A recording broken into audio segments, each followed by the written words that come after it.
Keputusan Gary Cardinali selaku pemilik memecat Paolo Maldini dan menjual Sandro Tonali jelas membuat banyak fans AC Milan yang kecewa. Tentu saja selain kecewa, Milanisti juga bertanya-tanya, kira-kira mau diapakan AC Milan ini oleh sang pemilik asal Amerika tersebut. Banyak yang takut kalau nasib klub kesayangan akan kembali seperti di era sebelumnya ketika mengalami situasi yang disebut banter era, yang berarti era olok-olok. Sebuah periode kelam di mana sebuah klub sepak bola berada di titik yang sangat rendah dibanding sejarahnya. Hal yang wajar mengingat bagaimanapun Paolo Maldini dan Sandro Tonali adalah dua figur yang bisa jadi memiliki peran krusial dalam membuat AC Milan meraih Scudetto ke-19 dan lolos ke semifinal Liga Champions musim lalu. Dan dengan hilangnya dua sosok tadi, maka sesuatu yang wajar kalau fans merasa trauma akan terjadi lagi yang namanya banter era Cilik tua.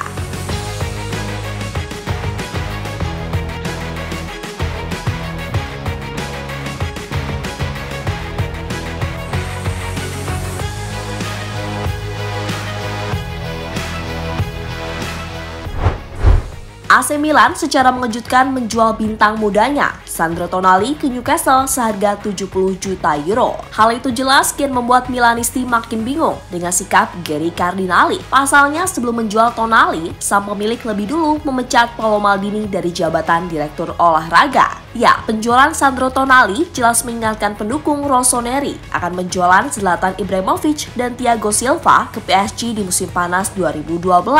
Kala itu alasan ekonomi jadi penyebab dijualnya dua figur penting tersebut. Dan kini alasan yang sama juga dipakai oleh pemilik Anya Rossoneri, Redbird Capital Partner, pemimpin Gary Cardinali, sebagai dalih untuk menjual Sandro Tonali.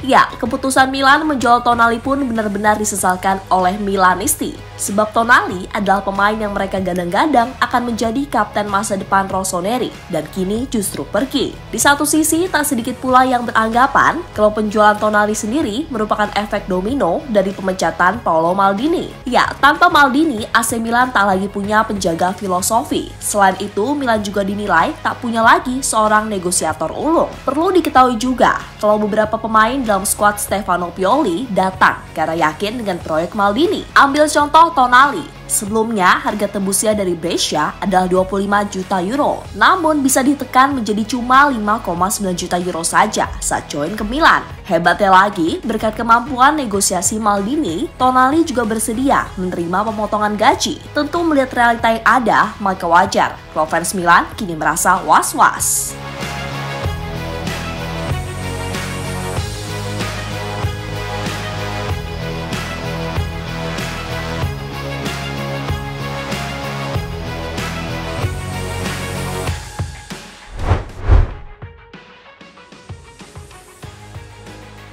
Legenda abadi AC Milan atau bahkan senior Maldini saat masih jadi pemain Milan ini diketahui akan lebih aktif terlibat dalam kegiatan tim pada musim 2023-2024 mendatang.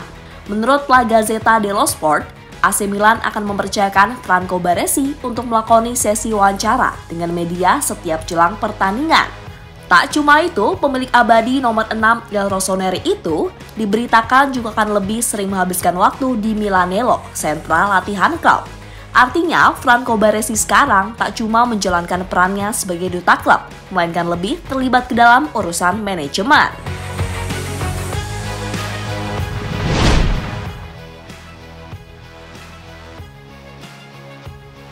Pendukung AC Milan mungkin harus mulai membiasakan diri. Kalau kini, AC Milan adalah klub bisnis yang punya filosofi beli murah, jual mahal. Ya, mirip-mirip Arsenal era Wenger lah. Nah, rencananya hasil penjualan Sandro Tonali ini akan dipakai untuk membeli pemain baru. Seperti para pemilik Amerika pada umumnya, manajemen baru Milan yang bekerja dengan metode Moneyball jelas punya rencana lanjutan, di mana mereka akan berupaya mendatangkan pemain baru dengan harga miring, namun kualitas lumayan lah. Dan sejauh ini sudah ada 3 nama yang resmi berseragam Milan musim depan. Mereka adalah Ruben Loftus-Cheek, pemain tengah yang dibeli dari Chelsea dengan nilai 16 juta euro. Lalu ada wonderkid 18 tahun asal Argentina, Luka Romero yang datang ke Milan dengan status bebas transfer. Usai sang pemain memilih tak melanjutkan karirnya bersama Lazio. Berikutnya yang terbaru ada pemain Chelsea lagi, yakni Christian Pulisic yang ditebus dengan harga sekitar 22 juta euro. Ya, dengan 3 nama baru tadi, yang meski kualitasnya ini bukan top alias saja bagus dan lumayan, tapi mending lah, minimal dari penjualan tonal itu, bisa datang pemain yang dinilai akan menambah kedalaman skuad Milan jadi lebih oke.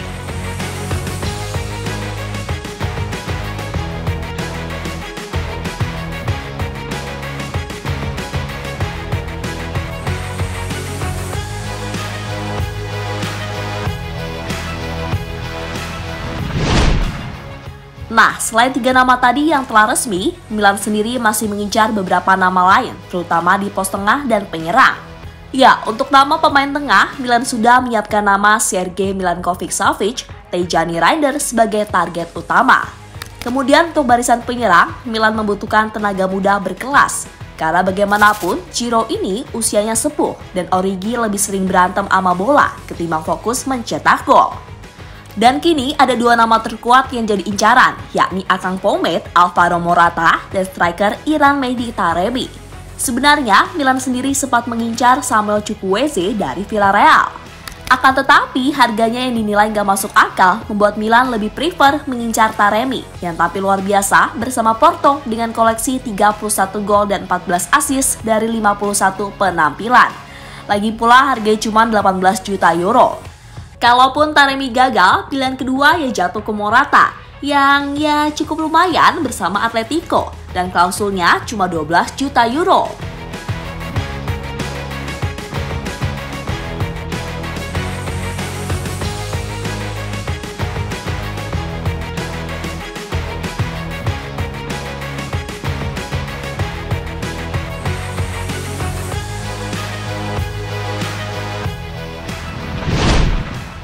Nah, kini dengan rencana tersebut rasanya masih terlalu dini untuk menuduh AC Milan tengah menuju banter era Jilid 2. Namun dari apa yang sudah terjadi yaitu kegagalan dalam mendatangkan Yuri Tillmans, Ivan Ndika, dan Marcus Thuram, hingga masih belum jelasnya transfer Daichi Kamada yang berlarut-larut seolah membuktikan kalau Milan ini ya masih mengambang alias belum jelas arahnya. Meski begitu, selain berusaha transfer masih panjang, masih banyak kok pemain yang bisa diincar sesuai dengan biaya dan kebutuhan. Dan dari para pemain yang akan datang, serta proses yang dilalui inilah, kita bisa menilai lebih objektif. Mau dibawa kemana AC Milan ini ke depannya? Jangan sampai ya maju kena, mundur kena, alias ya udah nggak kemana-mana dan gitu-gitu aja.